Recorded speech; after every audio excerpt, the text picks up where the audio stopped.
to Robbies Podcast, your destination for in-depth discussion and analysis of the Premier League and the Champions League. I'm Robbie Mustoe, he's Robbie Earle, and we're on location in the UK. We've had 3 brilliant days covering the Premier League matches here in the UK. We're at Elland Road right now. We've just watched Manchester City impressively beat Leeds United. We'll get on to that. But Rob, it's great to be here, isn't it? Always great to be here, mate. And I thought the first game that we were at the Emirates, at Arsenal facing West Ham, it was great for us to get a look at this Arsenal team. We've seen them in studio. There's a lot of talk about, you know, the 5-point gap they had at that point. Yeah. And I've got to say, Rob, what my sort of I have 2 takeaways. My first is they can contest this title, is my sense, having seen them live. Eddie Nketiah getting the goal, the 3rd goal was important.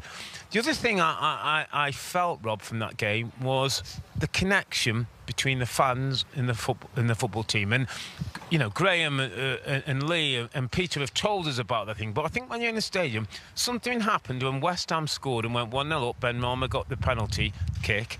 The Arsenal fans cheered and got behind their team as if Arsenal had scored. It was a kind of strange thing. Mikel Arteta made that point as well, where he said, this crowd kind of are with us and know what we need to get over the line. You know what, I think from these 3 days, and it's brilliant to come here, and you learn so much more by being here. I think Arsenal's performance was my biggest takeaway. The biggest memory from this trip will be me in that stadium watching, of course, from 20 yards away, how they move the ball and how the players move and how the kind of combinations are and the movement from midfield and their groove, mate. They're really organised from fullbacks coming inside. Because even of course, in the studio, we're looking at pictures like everybody else.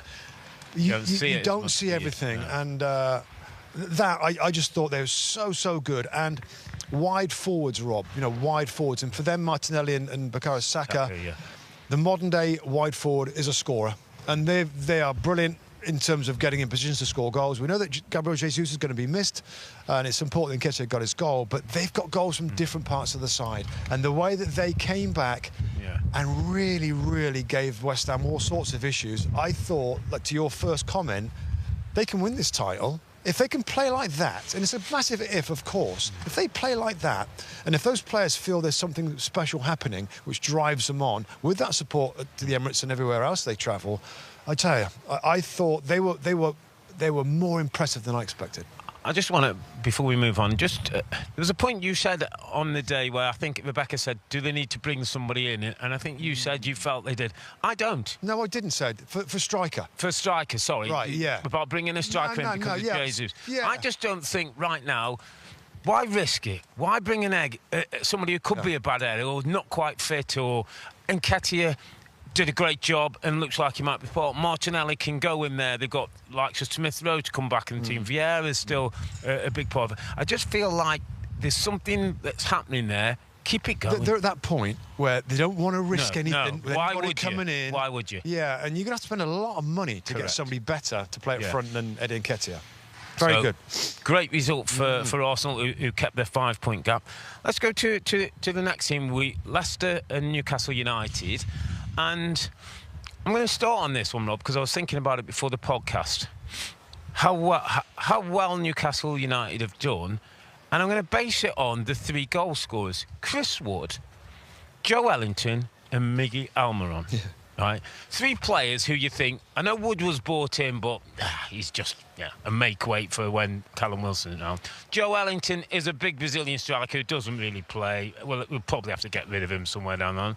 And Miguel Almiron, wasn't he the headless chicken with no productivity? Yeah. A mark of what Eddie Howe has done to this football club is that these 3 players are crucial parts of a team that are in good fettle, grooved in the manner that you've said Mikel Arteta's Arsenal are grooved in a shorter space of time, and with a first half performance that was devastating, won the game, and are a serious contender for top 4. They really are. They really are. I think my impression of them at the moment is the free-flowing, attacking football that the manager said afterwards, again, that he will always manage a team that wants to attack and score goals. And they're so confident right now. They're literally flying out of the traps, running to close down, to pressurise the ball.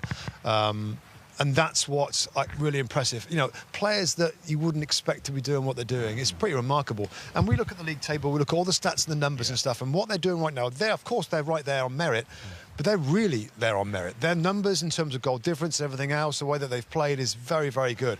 And they've got players to come back, by the way. They've got good attacking players. Callum Wilson to come back.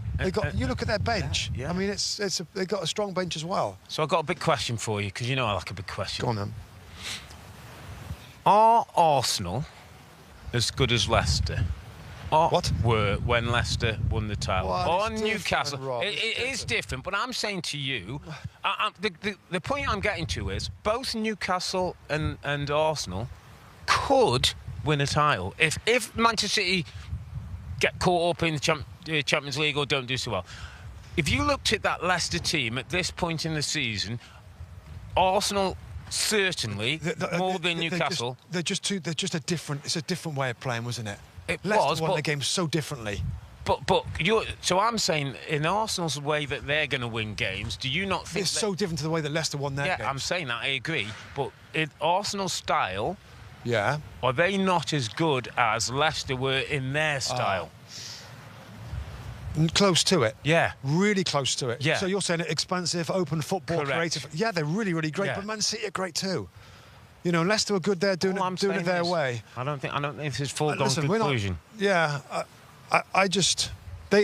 If Newcastle United finish in the top 4, that's quite remarkable. It is. You know. Brilliant. What's next? Let's take it to Manchester United, because Old Trafford was always a great venue, always a great watch. Ten Hag with his team, no Ronaldo. You know, first time that he was out the door since the break. The players coming back. Had a good look at them, Rob. Yep. And the thing that came from me was controlled football, progressive football, a team that you can see where the work's been done. We're seeing patterns. Teams look the same, Rob. The ones that try and play, there's so many similar traits right now, and I think they all learn off each other. Yeah. The fullbacks coming into midfield, you know, the movements from the outside to the inside. So the football is pretty similar. Standouts for me, there's a world-class player at Manchester United, a current world-class player, probably only one. It's Casemiro. Just watching him, 1 second defending across, lunging to make an interception when someone's about to score. You then see him breaking up the play. He gets forward, makes an assist. We watched him from the top of the stadium pinging balls around. What a player he is. He impressed me. And, of course, the other one is Marcus Rashford. Yeah. And we were sat in the same stadium, Rob, and I think we said to each other afterwards in a podcast, he's his body language looks so, I don't know, sad and he's totally different. But I thought when Ten Hag came to our pitchside desk after and was asked the question about it, the first thing he said is he's playing with a smile on his face. Yeah, he's happy. And that's I think that's man management. I think he's an arm round the shoulder. I think he's a cajoling and getting the best out of him. Yeah. Maybe Ronaldo not being there is something that he benefits from as well. Yeah, I think so. I think when the younger ones play around Ronaldo, I think there's always a sense of he's the star man. We've got to get him. Wow, this British one is brilliant. We love the British one. Let's try a bit of brolly action. Yeah, no, I think that's a valid point that the younger players. I think the only kind of, not downside, give us that. I thought Martial was a little quiet, and I thought Anthony was a little quiet. I mean, that's the only. Other than that, I mean, Luke Shaw playing as a centre-back, Rob? Yeah, by the way, where did that come from? Really, really good. And in Malasia's very neat and tidy on the ball. Yeah. We all know about Bruno and Ericsson in the middle of the park. I like the way, and I said to Erik ten Hag afterwards, this looks like what you want. Yeah. And I did ask him, what's the next step? Which led to my question, do you want a striker? Yeah. Because we all know that Cody Gakpo was a big target for him at Man United, and that's got to be upsetting, disappointing for the fans that he's gone to Liverpool. Looks like he's on the brink of signing for them. That's what he wants, another striker. Is there a bit of worry for Manchester United that they're not going to bring in the players, maybe that the Glazers are not going to spend money? Might that hinder them a little bit, Rob? That was. If we had more time, I was going to ask that question. Is the current situation with the club being up for sale making your job harder? And I think it is. But right now, with what he's got, well done, because the team looks like a Man United team that the fans want to watch. Good football, attacking football, and they're scoring the goals. Just want to go to Chelsea, who are home to Bournemouth. Maybe a little bit of pressure starting to turn on Graham Potter. Lost 3 straight games. People talking about an important win. Yeah. They got the win. Goals came through Havertz and Mount with some good football at times. Real disappointing to see and hear that Reece James got the knee injury. We're hearing that it's a recurrence of the same knee, could be out for up to a month, so they're going to have to be very careful with that one. Good night in the end to get the result, an important win for Chelsea. Yeah, it really needed it. And, you know, it's so interesting watching Graham Potter in his post-game interviews because at Brighton, the scrutiny was so much less. Even in this one, he's sort of thanking the fans for sticking with him and being a little bit patient. I thought the system was simpler. It was 4-2-3-1. I thought the right side looked good. Reece James and Raheem Sterling linking together.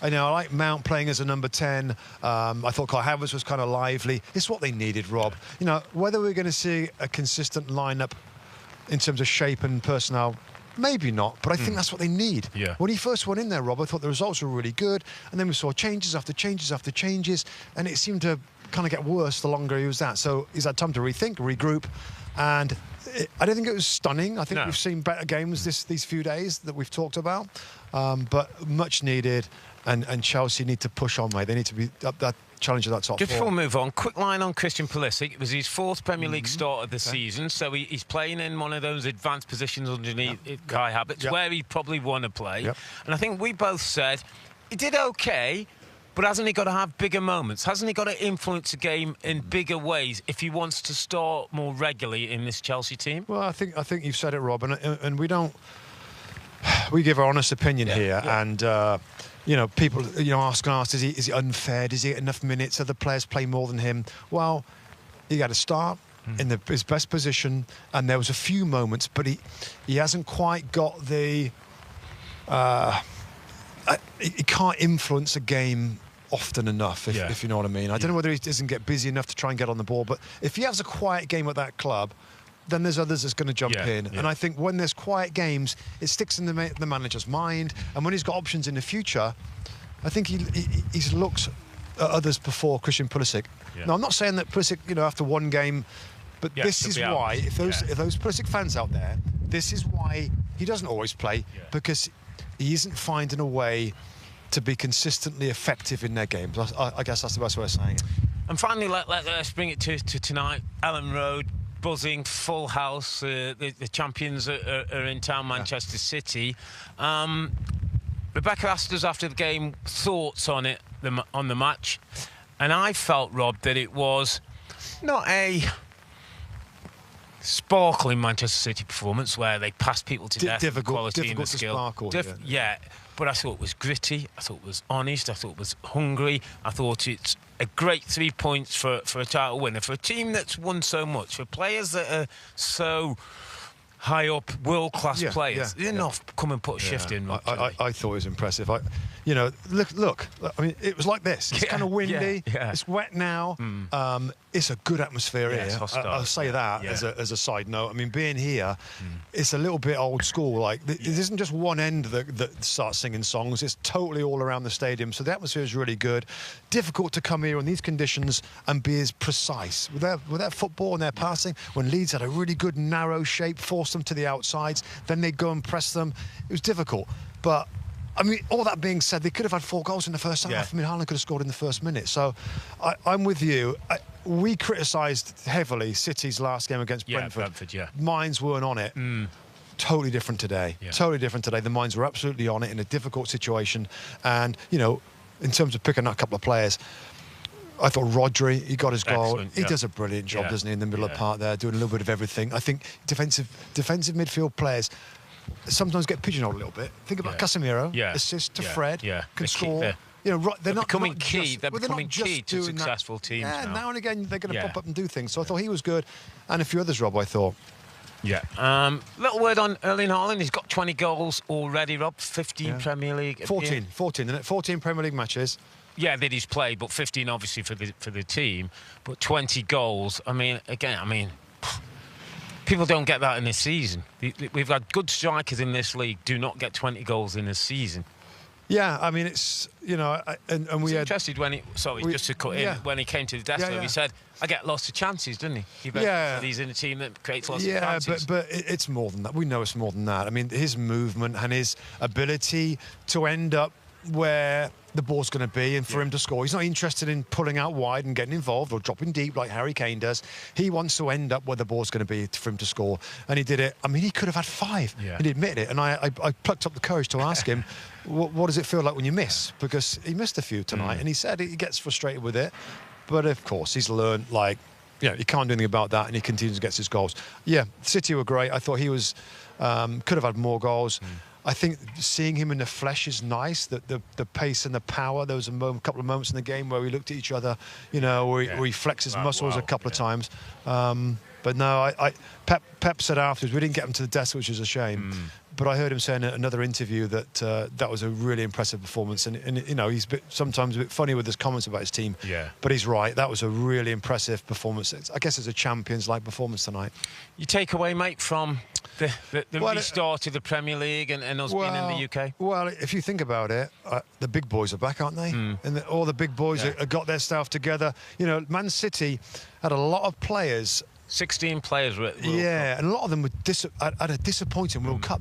Portugal, Spain, Germany with Gundogan. Even Phil Foden and England with Grealish with England. Yeah. But they've all come back, and the big boys mean business. Still got Alvarez to come as well, by the way. I know they are. Yeah. So nice. Gakpo's going to come into Liverpool. Yeah, the big boys are gearing up for a title. The top 4 races is going to be really, really exciting. Newcastle in good nick. United looking in decent shape now. Chelsea probably will pick up. Liverpool. It's all sort of. And it's great to be here, isn't it? I mean, we absolutely love being here on site and seeing some of these stadiums and players. Yeah. So, great to be back in action as Arsenal sit top of the table. 5 points clear now with City getting that win against Leiden. It looks like it's going to really be a great top 4 race. We'll be back on New Year's Day for our next podcast, but from a wet and pretty cold, but very happy to be at Elland Road. It's a good night from Earle. He's Mustoe, together with the 2 Robbies. Thanks for watching and listening. Be safe, stay healthy. It's a good night from me. And it's good night from him. Good night.